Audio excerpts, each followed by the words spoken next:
All right, cool. And we have another very special guest this week on the podcast. We have Tom Royther, who is the marketing manager for Ober Gatlinburg Ski Resort. Thank you so much for joining us, Tom. Appreciate it.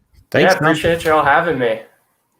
Yeah, so I know like you talked to Mario last week when you guys set this up, and one of the things we're trying to do, we spoke to Doug Fish, who is the founder of the Indy Pass, a few weeks ago, and we love his story. We're kind of in the same, I guess, ethos or same thought process about loving the smaller local ski resorts and trying to do whatever we can to promote and talk to the folks who are running at them, because, you know, they don't have the Vail bucks, they don't have the Altera bucks. We want to make sure that all these resorts are prominent, have people going to them, and are that people know they're there. Because sometimes, you know, we talked about it in the past, like we used to drive up to Vermont, we pass so many great little mom and pop small resorts. And now, because of COVID, we're like, oh, we should just go there instead of driving 6 hours and maybe getting a parking spot and maybe getting a lift ticket or waiting 6 hours in line to get up a gondola. So big spiel. Thank you so much for joining us. Tell us a little bit about Ober Gatlinburg and where you guys are located. Yeah, so Ober Gatlinburg is the definition of a mom and pop. We're about 600 vertical feet. We're located in Gatlinburg, Tennessee. We are the only ski area in Tennessee, actually. So that's. I did notice your website said the #1 ski resort in Tennessee, which was kind of awesome. You are, right? You have a lot of claims, you know? Absolutely. That Gatlinburg is the town of claims. You know, right out my window right here, I've got the Sky Bridge looking at that right now, and it's the longest suspension bridge, you know? So everyone's got to have their claims here in town. And, you know, there's 12.5 million tourists a year who come through this area, making it the most visited national park in the world, actually. So that's an awesome thing. Amazing. Yeah, we have tons of people coming by our door every day. But yeah, it's a family-owned and operated ski area and amusement park. We're open year-round. We do, you know, summer tubing and snow tubing as well. And we've got tons of activities year-round, indoor ice skating, all that good stuff. So, you know, whether you're a skier or not a skier, it's definitely a fun place to go, especially if you are a skier and you have friends who aren't. So they've all got something good to do around here. So lots of options, right? You know, you can find something. If you can't have fun there, you can't have fun anywhere. Absolutely. You're going out of your way to not have fun. So in proximity, there's a lot of other stuff around you, right? So, like if somebody were to say, hey, you know what, we're going to make a trip to Ober Gatlinburg and ski. There's a lot of other touristy things to do around there, right? Oh, absolutely. So like I said, 12.5 million visitors a year to the national park. And yeah, so we actually border the national park. So you can go out hiking, camping, whatever you want, RVing over there. There's a ton of hotels and stuff to stay at with rates from, you know, anywhere from 40 to, you know, 200 plus. So it's pretty affordable, cabins everywhere. And then you've got all those great attractions that are in Gatlinburg and Pigeon Forge that are not Ober Gatlinburg, you know. Hollywood, right? Absolutely. So that's right down Hollywood. The street from us. Yeah, Brian wants to, I think that's one on your bucket list, isn't it, Brian? Dude, Dolly Parton, man, she is just a legit badass. Like, she is just the staying power of that woman. She was on the cover of like the Costco Connection magazine this month. She looks phenomenal. Now, I'm sure there's a little bit of Photoshop, little plastic surgery. She looks amazing. Not much more than anybody else on a cover, right? But you know what? She's making it happen. She's still staying relevant. You got to respect that. Yeah. Oh yeah, the queen of East Tennessee for sure. Oh, she used all her money to start that play. Like, it's good to hear that there's a good amount of people that go to that whole area. I mean, that's got to help with the skiing.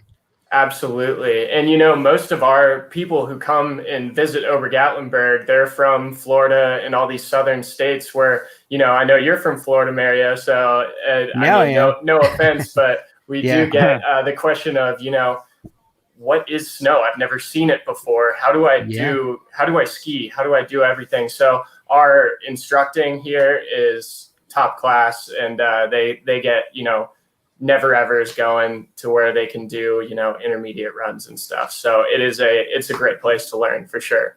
Oh, that's great. It's pretty magical. I mean, there's a lot of skiers down in Florida that I've met. So there is a big market down here, but it is interesting. Like, we talk about skiers as being like a feeder for like getting into the sport, places, places where people start skiing. So yours is unique too, because it's like not only would they, do people start skiing there, but they would have never had that experience in their life. Some of them.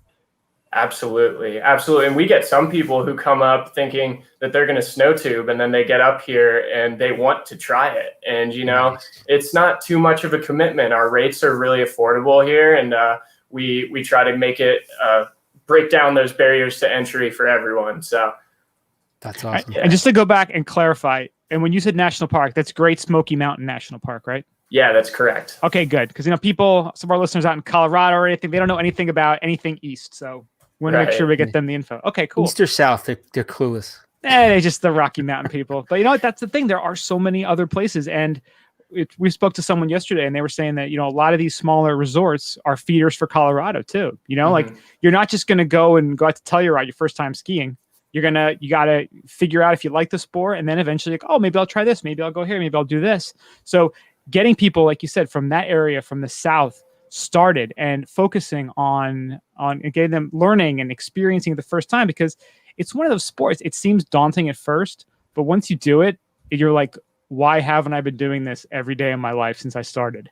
Yeah, absolutely. And, that's not to say we have some pretty serious terrain here as well. We've got Mogul Ridge, which is my favorite run at Ober. And there are natural formed moguls on there, which is pretty interesting for the Southeast. And you can almost ski it like a bowl a little bit. You could ski it 15 different ways all the way through. So, nice. And it really just depends on the way that it's the grooming's done. So every single day is different here. And we really appreciate having, some pretty serious terrain for those really good skiers out there. Yeah, that's awesome. That's pretty awesome. And now, is this your guys' first year on the Indy Pass? It's our second year, actually. It's your second year. Okay. Mm-hmm. All right. And how did you guys see any sort of uptick last year being added to that pass? Yeah, so last year we didn't see a huge amount of redemption on that, but we're looking for, we started a little grassroots marketing program on Indy Pass, just going out to ski shops and stuff and dropping their posters and making people know that we're on it. So we're looking this year to have a much stronger showing for Indy Pass. Yeah, no, awesome. Indy Pass in general too has been really pushing their marketing a lot more. Last year was almost like a let's see if there's any traction at all. And this year, they've added so many resorts to it. They're really pushing the marketing, the giveaways, and I think too with COVID and everything going on, people are trying to probably stay a little more local and go to things that are drivable instead of flying. So where you guys are located, there's so many kind of big to medium sized cities around you that. Mm-hmm. I guess you guys are you guys doing anything to prepare for COVID for the ski season, having dealt with, because I know your aerial tram is a big year-round attraction, right? Have you guys had to cut capacity significantly on that? Oh, yeah. We have cut capacity to, our tramway is 120-person capacity normally. Wow. It's a big tram, absolutely. So we've cut it down to 50, and we've even, of course, we open up all the windows. We are requiring masks without exceptions on the tram. So anyone who rides has to have their mask over their nose and mouth. And as well as we have these, everyone's got those barriers now. We've installed those in there. So, you can kind of congregate with your group and not have to worry about intermingling as much. Okay, nice. Wow. So it's almost like an ice cube tray? Sure. Kind of locked in different little cubes? Yeah, sure. Lots of airflow and yeah, absolutely. And you guys, it's been successful so far, like what you've implemented? Yeah, so we've been operating with that capacity since we reopened for COVID. And like I said, we're year round. So that was the very first thing that we had to address. And that was a huge struggle, but we finally came to kind of a system that we figured worked out. That tram is pretty sweet. I tell you, just those looking views at the are stunning from the website. That video on your website is unbelievable. I guess this time of year too, with the leaves, it's probably leaf peepers out there, right? Oh yeah, absolutely. This time of year is gorgeous, and as we're gearing up for snow, it's just kind of a tease. All of us do that. Well, and then when we had talked before, I reached out to you. I had been looking at this for a while. I've been looking at Ober Gatlinburg because one of the guys I work with has been there. And we were talking about, when I skied in North Carolina at App, and he's like, he's like, I've been to Ober Gatlinburg. He's like, you should try it out. And so it's been on my radar for like a few years, and definitely this year I want to get out there. But, I didn't realize, year round you get that view of the leaves. And I remember being, off the Appalachian Trail and in the mountains. It's like, it's amazing. It's awe inspiring. So it's really cool to see you have a lot of activities out there. Yeah, absolutely. And the Oktoberfest. Looks like you have a pretty dope Oktoberfest now. Yep. We just wrapped that up this year. We had all of that good stuff like protective barriers for the band and everything. So reduced capacity in the restaurants and that. But, it went off really well. We were really excited with it. We had Eagle and Cherokee distribution here with beer trailers. So I think we had something like 16 taps out there of various kinds of beers, and got great relationships with those distributors. And, we've got some local breweries here that we really try to hype up and keep on our radar. Like Yeehaw sponsors a lot of our events. And then, of course, you Gatlinburg, Old Smokies right down the street. So talk about Apres. That is the ultimate Apres for sure. That's the place to go? Oh, yeah, absolutely. So we've got a restaurant and bar and lounge up there. But, once that closes down, head on down to the Parkway and you can do your $5 moonshine tastings and all that good stuff. Ooh, $5 moonshine tastings. Very nice. We had Brian at Moonshine. Hey, man, I'm a fan. I'm a fan of anything that someone makes in their basement. That's where brilliance starts. Yeah, kind of like True Bavarian making a little Schwetzgenwasser in your basement. It's a beautiful thing, right? Absolutely. Brian's uncle used to make the best.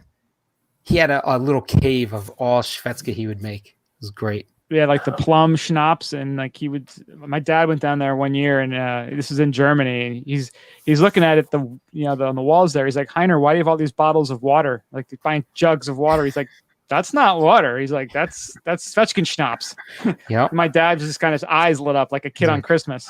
Been an hour or two down there. Well, this was all pre 9/11 too. So when he came home from that trip, he brought buckets of schnapps home in a suitcase, and that was just totally cool. Like they could carry on things of schnapps and big barrels in the suitcases. Yeah, it's like gasoline, just like freaking in a bottle. It was a simpler time. Yeah. So that's great to see you got that whole mojo going. It looks like a really picturesque place. Oh, it's gorgeous, and there's so much to do around here. And, it's pretty convenient to get to. Y'all mentioned earlier the cities surrounding us. We've got, within 4 hours, we've got Nashville, Charlotte, Atlanta, Chattanooga, Knoxville. So there's a ton of cities around us. Absolutely. So what's the closest airport? Is it Chattanooga? Knoxville. Oh, Knoxville. Okay. Yeah, Knoxville is about an hour away from Gatlinburg. And you're not that far from Boone, so I could always parlay a quick App State game or something if I'm. Oh, absolutely! You could hit up the Nears game and head to the Rock. Absolutely. Yeah. It's only about 2.5 to Boone. So. Okay. Yeah, not bad. That's about the same distance to Charlotte because I remember driving that a bunch of times. Oh yeah, that's where I'm from as well. Nice. That's awesome. So Tom, how long have you been at Ober Gatlinburg now? Yeah, so I started as a ski instructor back in 2016 when I was a sophomore in college. And nice. Yeah, so I've been working here since then in multiple capacities. Got in for a marketing internship my senior year, and since then, just kept stacking the resume and worked up to marketing manager. And it's a great place to work. Like I said, family owned and operated, so super small group of people that we work with, and they're all amazing to work with for sure. So you're one of the chief marketers in all of Tennessee ski domain. Like that's your right. I am skiing in Tennessee. You are Ski Tennessee, right? Ski Tennessee. Yeah. You should just start Ski Tennessee. That'll be your own thing. That's it. There you go. Right. There you go. Yeah, I kind of pitch those to the clubs. That's right. So now, how have things been? I know we kind of alluded to it a little bit earlier, but how have things been for you guys with this whole COVID over the spring, summer, fall now? I know I've actually listened to other podcasts totally off topic, like real estate podcasts, and some people talking where like people were going to Gatlinburg, people who were in big cities all around. They're like, I don't want to be stuck in, Atlanta or Charlotte quarantining, working. I'm going to go out to a place that's beautiful, that's picturesque, that I can actually enjoy where I'm at. And I remember hearing Gatlinburg in that podcast and being like, oh my God, because I knew it was a ski area. And have you guys seen like a lot of increase in people being out there, or like tourism? It's different. It's the same, but different. We've got when the pandemic started, like you said, we had those visiting areas that we don't normally see, like New York and New Jersey and a couple of those areas up northeast. Well, New York and New Jersey, you send them back, right? You gotta push them back. Yeah, right. Sorry, tickets to ride the tram are $500 for you guys. Yeah, locals only. No, but no, we saw a big demographic shift there, and it was a completely different group of people, and they weren't staying in the hotels, they were staying in the cabins. So our cabins saw a massive influx of people coming in, where hotels struggled a little bit more. But, now that we've transitioned more to fall, people are becoming a little more comfortable with the protocols. And, what Sevier County, which is the county that Gatlinburg is in, has done to, advertise what we're doing. And people have become more comfortable with that, and they've started staying a little bit more in the hotels. We've started coming back to a little bit more of our normal group that comes and visits us. Okay. And then the cabins, are they privately owned, or is that part of the Ober Gatlinburg, like the hotels are? Yeah, so we're a ski area. We're not a resort. We do have partner hotels that we do. Okay. So, yeah, those are all on our website, of course. But as far as cabins go, we have partner cabins as well. And, there are hundreds here. You could go with a privately owned, publicly owned, large company, small company, individual owners, Airbnbs. They've got all of that here. So it's a little confusing when you Google search cabins in Gatlinburg, because there are so many options. Yeah. And that's what yurts. Do you have any yurts yet? Yeah, we actually do. There's a glamping area out in Pigeon Forge. All right. That does have some yurts. Yeah. Somebody thinks of everything. Yeah, absolutely. See, we just have to find a close river that we could fit the yacht in to do the yacht to yurt. Yeah, I will have that dream. Yeah, I will say, if you're gonna get a cabin and you want to go skiing, Chalet Village is the way to go. They're right up. Chalet Village? Yes, yeah. And they're right up on their houses, kind of overlook our slopes. So it's Nice. a great area. You can walk up if you wanted to, ride the tram, ride a bus up, either one. Wow. So you said you were from the Charlotte area. Did you learn to ski at Gatlinburg, or did you? No, I actually didn't. So I'm from Charlotte by way of Chicago. So talk about not being really close to ski areas. That's my background. But, my dad was a big skier. He's from Colorado, grew up in Summit County. So he got me into skiing before I could even walk. I was probably 2.5, 3. And I was skiing over at Wilmot in Wisconsin. Nice. Oh, okay, nice. Yeah. All right. Are they part of the Indy Pass? They're not. I think they're Vail now, aren't they? Oh, Really? I think they are in a conglomerate now. Yeah. Oh, wow. The evil conglomerate. No,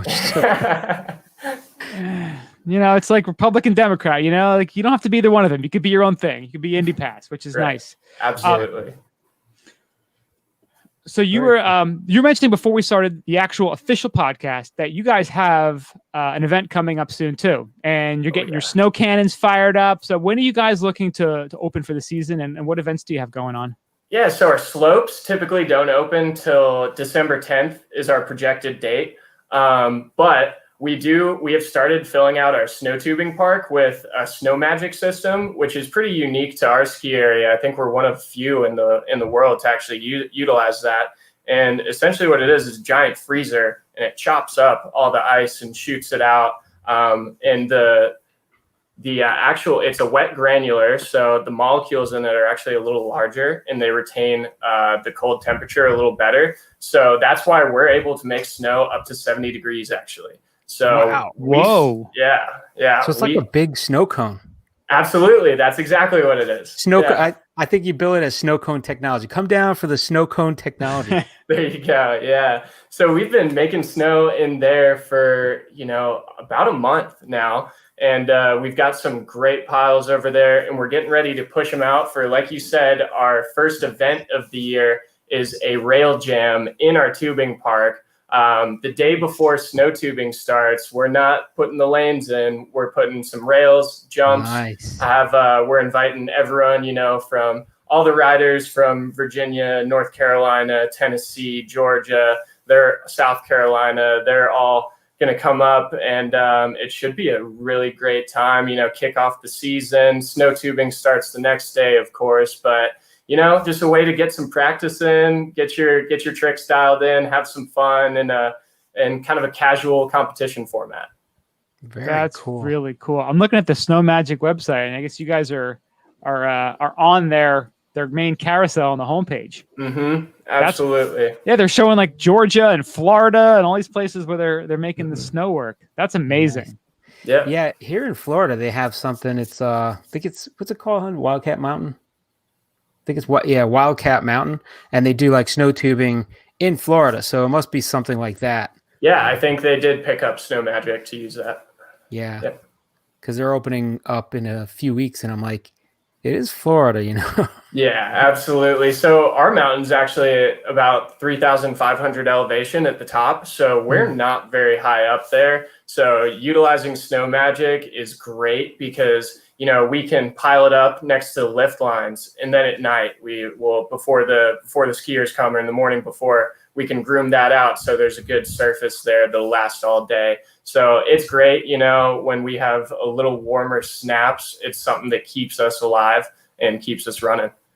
How does that feel to ski on that? It's it's slushy. It's okay. Very heavy, but you don't really have a lot of problem tossing it up. So it's almost like slush powder, if that makes sense. You can carve a big turn and spray up this huge wake, but it's a little heavier, of course. Slows you down a bit. Yeah, right? Absolutely. Mm-hmm. That's cool. Very cool. I guess temperature matters too, right? Like, if it's 40 degrees versus 60 degrees, right? In terms of how big it is, right? Yep, and how well it packs together, and if it's loose or if it's not. So absolutely, temperature has a lot to do with it. Now, what's like the coldest part of the season out there? Like, is it like January, February-ish? Like, yeah, I'd say probably mid to late January is probably our coldest time. Yeah, after that holiday period is over, for sure. Cool. Yeah. And does it ever get really that crowded there? I know, like with a lot of other ski areas, that's the one thing a lot of people are concerned with, like especially the smaller ones. They're like, well, you don't want to be, crowded on a mountain. So how crowded does it get? Is it just holidays or? Yeah, so holidays are huge for us. They do get very crowded. I will say, if you're coming to get away from the crowds, weekdays, you're gonna see our locals out there on weekdays, and nice. Those are the people who come every single day. They're on first chair. They get off before the lights come on. So at night. So we do have night skiing here too. So that helps us stretch out the capacity, and as well as, we've got so much area here at Ober to do. We've got tons of activities, everything from a wildlife encounter where you can see a bunch of animals and stuff. So they're all native and rescued animals from the Smoky Mountains. So they can't live out in the wild, of course, but we've got tons of areas to spread out, and the capacity of our ski slopes is something we are looking at, of course, but are less concerned about than our indoor capacity and that tram capacity. So, cool. Mm-hmm. You should almost do a ski through the animal kingdom thing. That'd be kind of cool. Get chased by a bear, like a cross country ski tour, like through the wilderness preserve. Yeah, time to double time. The Lynx is coming at you. Yeah. So when are y'all coming up again? Let us know. Yeah. We're there. One of those February-ish might be the time. The wheelhouse. Right in the chalet. Let's do it. Perfect. Yeah. Chalet Village. I'm Chalet looking Village. Chalet Village in February. There you go. Yeah. Then But again, I may take a trip up to Asheville, so that might be a nice side trip. Oh yeah, Asheville's probably 2 hours from here. It's, hour and a half from the highway. It's really easy to get to. Love going there. All the breweries there are so fun. Nice. Yeah. Very cool. Now, does the aerial tram, is it actually used for skiing also, or just for sightseeing? Yeah, so actually if you buy a ski ticket, your ski ticket is a tram pass up there too. So let's say you're staying at the Hampton Inn right next door and you want to come over, just grab your gear, ride the tram up, get up to the top of the mountain. That's perfectly good. Yeah, you don't need to drive up or anything like that. Oh, so nice. can you bring your ski gear on the tram? Absolutely. Okay. Mm-hmm. All right, cool. Very nice. Mm-hmm. Nice. And again, you guys are still operating that same capacity in the 50 people? Yes, absolutely. Until we hear different from the state and from everything else going on, we are going to continue to operate at minimal capacity there. All right. Is there anything else you guys have had to tweak for the ski season then? I mean, yeah, absolutely. Well, yeah, rental process, ticketing, everything's essentially getting an overhaul. Whenever you end up in a queue, we're looking at those and we're seeing how we can make those a little more streamlined or spread them out a little better. So that's been a big issue for us. Are you guys doing everything online? Like, are you still selling passes at the window, or do you have to buy it all online beforehand? We're still selling passes at the window, actually. Yeah. Okay. So we do not sell ski passes online right now, which, for better or worse, but it's that's the system that we have here, and we do in-person sales. So we do sell tram tickets online. We sell season passes online, wildlife encounter tickets online. The skiing gets a little difficult here because, any day could be different. We've got days in December that sometimes reach 70, and y'all know that from skiing in North Carolina too. It happens. So it's that mountain weather you just can't predict. Absolutely. Yep. La Nina this year, another question mark, another variable into the mix. Yeah. So that we're looking at kind of nervously, because for the Southeast, it doesn't look like La Nina's help us out too much. So Right. But that's okay. We I said, snow magic. Yeah, we got snow magic. La Nina. I'm taking snow magic every day. Yeah, we've got SMI, super polecats all over the mountain, full coverage on there. So the second we do hit below freezing, all guns are going. We're full blast. La Nina is powerless to fight against that. Exactly. It can't beat the Southeastern resilience there. That's right.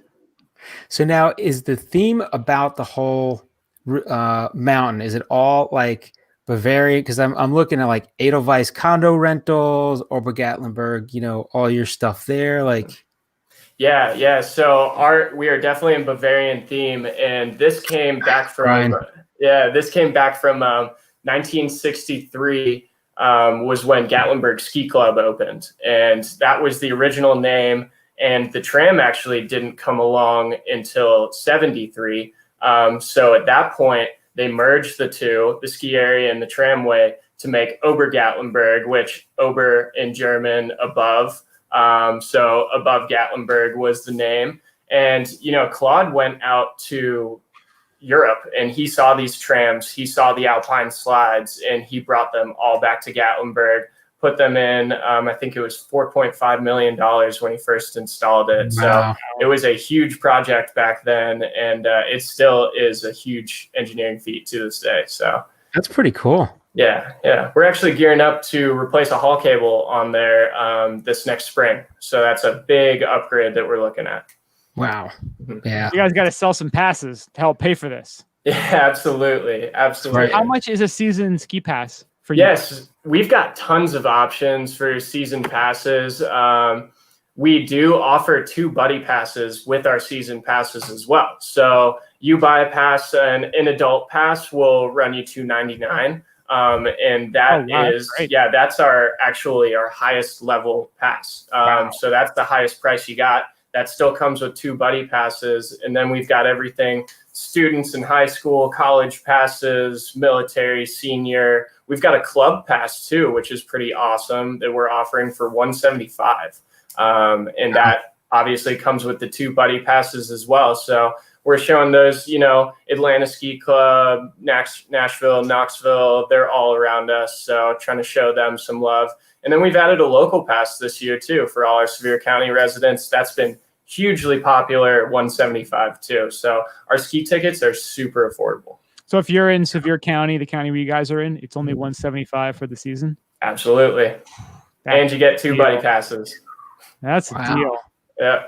Do you guys have an Indy Pass add-on too, or are you guys like just totally separate? Because I know some resorts are doing, if you have an Indy Pass, it's like a little bit cheaper. Or oh yeah, we do that discount. Absolutely, we do their standard discount that Indy Pass says that they offer. Okay. So very cool. That's tremendous. That's a really killer deal. Yeah, absolutely. I'm looking at the snow tubing pictures, I guess from last year, and it looks pretty awesome and massive.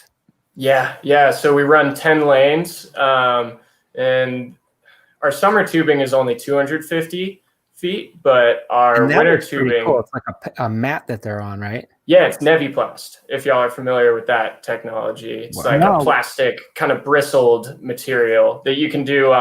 They've got something similar at Liberty Snowflex. Wow. Yeah. So what is it called? Neviplast. Neviplast.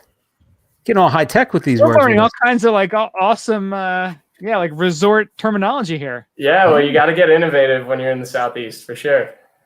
It's amazing. Like you just think like, when they started in the 60s, if you told them what you guys would be doing today with, snow magic and this Neviplast, they'd be like, what are you talking about, crazy witch man? Like, yeah.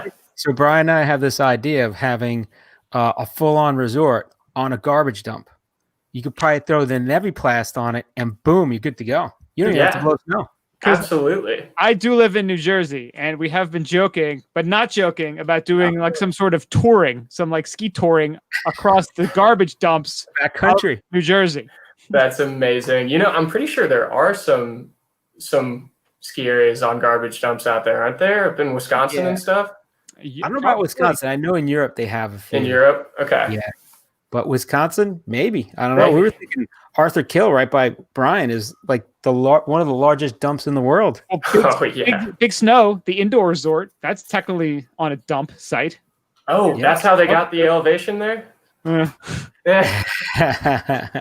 Jimmy Hoffa helps, all the bodies of... Jimmy Hoffa is the foundation, allegedly, literally, of this place. There. Yes. We actually went there back in December, and that place is pretty awesome. Yeah. They did a really cool job of getting it all set up and making it work the way it is.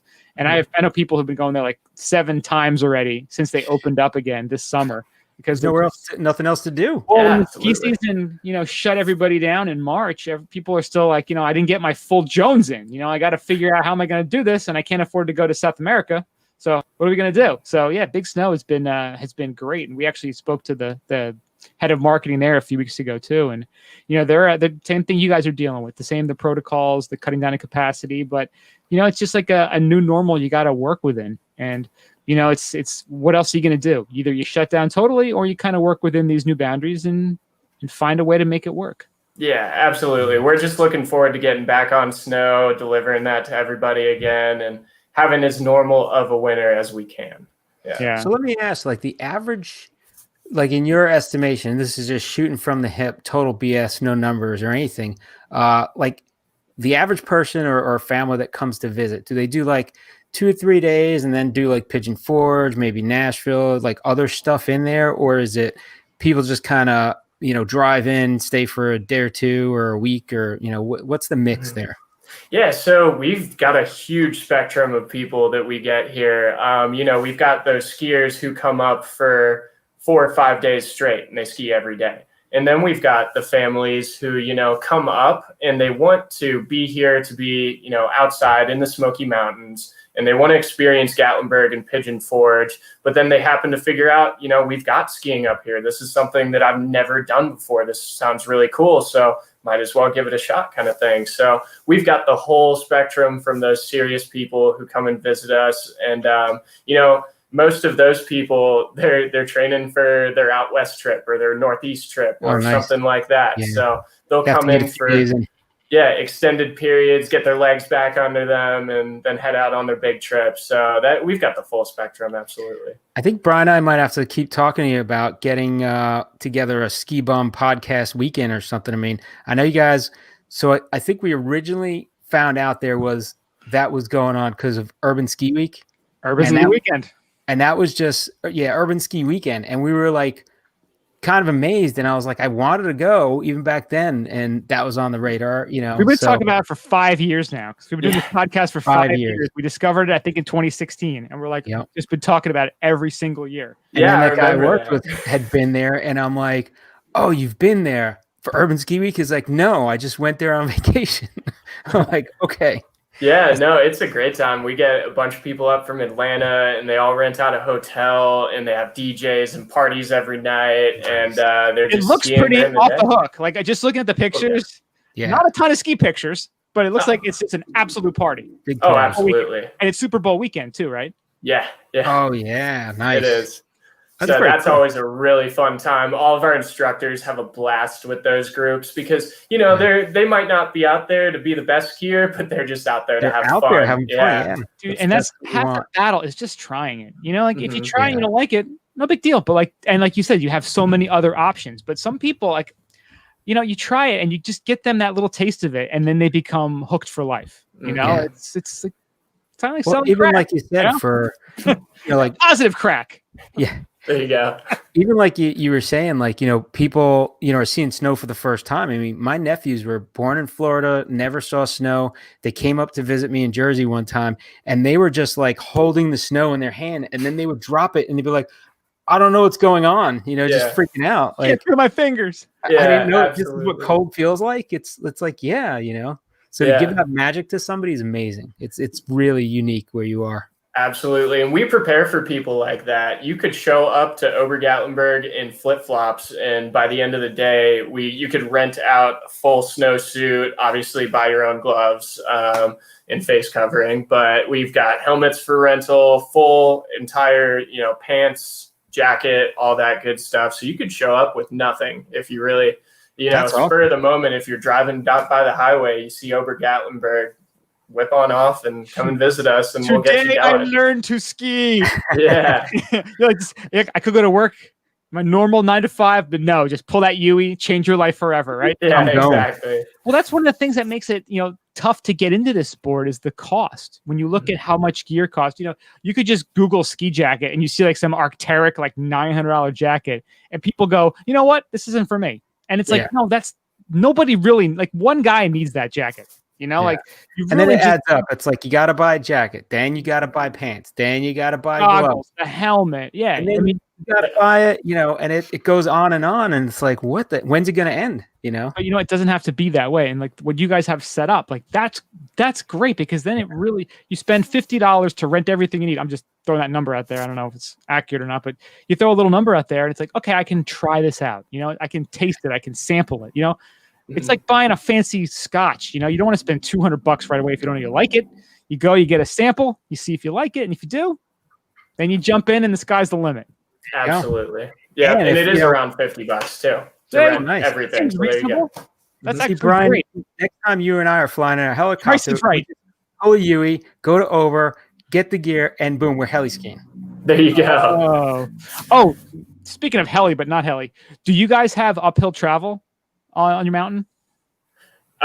So we do sometimes. So we're considering opening the season this year with maybe a little uphill travel and no lift. But we typically, we don't get a lot of those people here who are desiring that kind of aspect. So yeah. Because I think it's one of those, I know obviously with COVID, a lot of places are starting to offer that, whether it's tickets or free or however they decide to do it. But it seems like when you're in such a beautiful place like that, if people knew it existed, or snowshoe, or ski touring. You see a lot of snowshoers every once in a while out on the mountain. I think if you kind of, again, something that people may not know they can do, but if you kind of offer that could be something that may catch on as well. I mean, snowshoeing is just walking, just hiking, right? Walking with tennis rackets on your feet, right? Absolutely. That is a great idea. It is it's something that we've thought about for some sort of terrain park functions to kick off the season and that sort of thing. So we're definitely looking into stuff like that. Cool. Very cool. Yeah. Nice. You got to get creative nowadays. Well, dude, yeah, the whole COVID thing. I mean, as awful as it has been, you've seen some really cool solutions and things that people have come up with, and everyone's sharing the knowledge too, because you don't want everyone wants to keep everyone going. Yeah, this is the NSA journal here, the newest edition. That's Ober Gatlinburg's nice tubing slope right there. Oh, very cool. Yeah, congratulations. Nice. Congratulations. That's not Now, talk about sharing information. They've been great with that. Their whole ski well, be well, and everything like that. It's been awesome. Yeah, and are you guys doing so they have they should share it with you. A little respect. Yeah. Are you guys doing any sort of temperature checks or anything for folks going on the mountain? Oh yeah, we do. I mean, obviously our slopes reporting every day. We do have that program, and we do, weekly check-ins where we do a live, just a run, just a couple of guys who are locals, just hopping on the ski lift, casual little runs, and we'll run through what the temperature is going to be like for the next week, the forecast, all that good stuff. So we're going to be utilizing Twitter a lot more this season too. That'll be our information blast hub for all things weather and parking related and traffic related. That will all be communicated on Twitter. And what's your guys' handle? Ober Gatlinburg, at Ober Gatlinburg. Ober Gatlinburg. There you go. The website's Ober Gatlinburg, so it's all very neat. Yeah, it's not Uber either. We get those calls sometimes. Like, hey, where's my car? I don't know. Sorry. Open up the app on your phone, maybe. Uber Gatlinburg. We're Uber Gatlinburg. Let's put it that way. You guys should run an Uber Gatlinburg too. Yeah. Everyone gets taken to the mountain whether they like it or not. That could be what you call the shuttle, the Uber Gatlinburg. Uber Gatlinburg. So you mentioned Mogul Ridge is your favorite run. Where's your favorite Apres spot in Gatlinburg? Apres spot, Old Smoky. It's got to be. Old Smoky, huh? Yeah. You get on back down the tram and you walk on over there. Ski boots or no ski boots? Probably not. But you can go on in there and you get the full tasting. They do probably 10 or 15 different moonshine little shots for you, and bring you through that whole thing. Definitely make sure to grab some food at our restaurant before you head over there. Do you have a favorite barbecue spot? Absolutely, yeah. Hungry Bear's barbecue is my favorite barbecue, and also we've got one right next to us that's called Bennett's, and that's an awesome barbecue. It's family owned. They've got a few different restaurant chains, but it is family owned, and it's awesome. Good stuff. Very nice. Cool. Yeah, they actually have so when you ride the tram, you go over their restaurant, and then they have a banner on top of their restaurant that says, "Don't jump, we'll be here when you get down." That's very cool. Brilliant marketing. Yeah. Are there any share houses there? Do people do share houses for, from the local areas? Oh yeah, there's a ton of timeshares up here. Absolutely. Like I said, with the cabin thing, there's hundreds, if not thousands of them. So they're all over. Wow. Yeah, I got to look into the cabins. That's going to be. Mm-hmm. This sounds like fun. This just sounds like just a fun place to go any time of year. Oh yeah, absolutely. Just a blast. Whether you're skiing, not skiing, people like you mentioned, people who ski, people who don't ski. It just seems like a fun, beautiful, awesome place to go. Absolutely. And, this is not only do we have the mountains and the skiing up here, but, fly fishing kind of goes hand in hand with that. And this is one of the best places in the country to do that. So, yeah, for trout fishing is amazing up here. So any sort of outdoor activities, you've got a ton of bike parks in Knoxville, which is right close by. They've got a great mountain biking scene there that we're trying to work into Gatlinburg a little bit more. But yeah, it's awesome up here. There's tons to do outside, whether you're an outdoor lover or you more want to get all the touristy stuff. You can really do whatever. You can escape into the woods, or you can pop up to Dollywood, like y'all said. Very cool. That's pretty cool. All right, Tom, anything else you want to share with anyone looking to ski or board this winter at Ober Gatlinburg? Yeah. So website, anything? Absolutely. So we do have, if y'all are younger, college nights, ladies nights, we've got those. So save some money, do some donations there, come up on a weekday.